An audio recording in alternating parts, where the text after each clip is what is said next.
श्रीनिवास के पास एक बार फिर से चलना चाहता हूं। वो हरिद्वार से मौजूद है और आप जानते हैं कि बागंबरी मठ जो है वो मौजूद है प्रयागराज में, लेकिन वो अखाड़ा जिससे वो जुड़े हुए थे वो मौजूद है हरिद्वार में।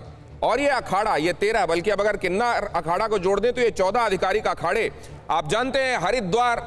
आप यहां इन सब के बारे में आप चलते फिरते जानकारी जुटा सकते हैं। श्रीनिवास के पास क्या कुछ ऐसा उन्होंने ये बताया कि कई लोगों को ये लगता था कि यहां कुछ संदिग्ध है क्या, लेकिन यहां जो घटा है खास तौर से आनंदगिरी के बारे में, क्योंकि वो वहीं थे जब घटना घटी है। श्रीनिवास, क्या उस बारे में कुछ लोग कहते हैं, आनंदगिरी के बारे में कुछ लोग बताते हैं? सुसाइड नोट में जिक्र है उनका।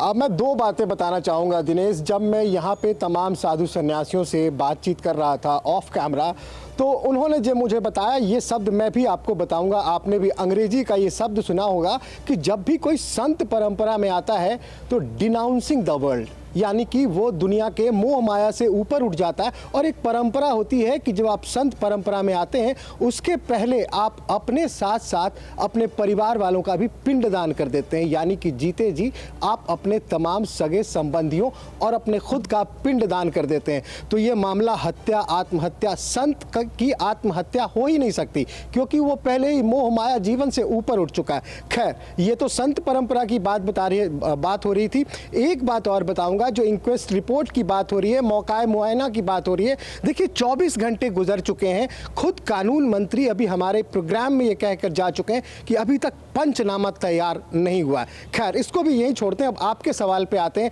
आनंदगिरी के सवाल पे। तो ये निरंजनी अखाड़ा है। निरंजनी अखाड़े से ही जुड़े थे महंत महेंद्र गिरी और उनके शिष्य आनंद गिरी। लेकिन ये बताया जाता है कि आज नहीं, बहुत पहले से भी जब आनंद गिरी हरिद्वार आते थे तो वो आश्रम में नहीं रुकते थे, या तो पहले वो किसी हाई एंड होटल में रुकते थे और बाद में हाल फिलहाल में उन्होंने जो अपना तथाकथित आश्रम तैयार किया है जो खुद में बहुत ही हाई एंड है, वो वहां रुका करते थे। लेकिन अब वो जो डिनाउंसिंग द वर्ल्ड वाली बात आपने कही थी, उसी से जुड़ा हुआ एक पहलू ये भी कि अखाड़े जो हैं वो इसीलिए बनाए गए थे, ये मठ इसीलिए स्थापित किए गए थे ताकि सनातन धर्म के ऊपर अगर बाहर से कहीं से आक्रमण संभावित दिखाई दे तो उसका मुकाबला किया जा सके। सनातन धर्म के रक्षार्थ इन लोगों ने हथियार भी उठाए थे।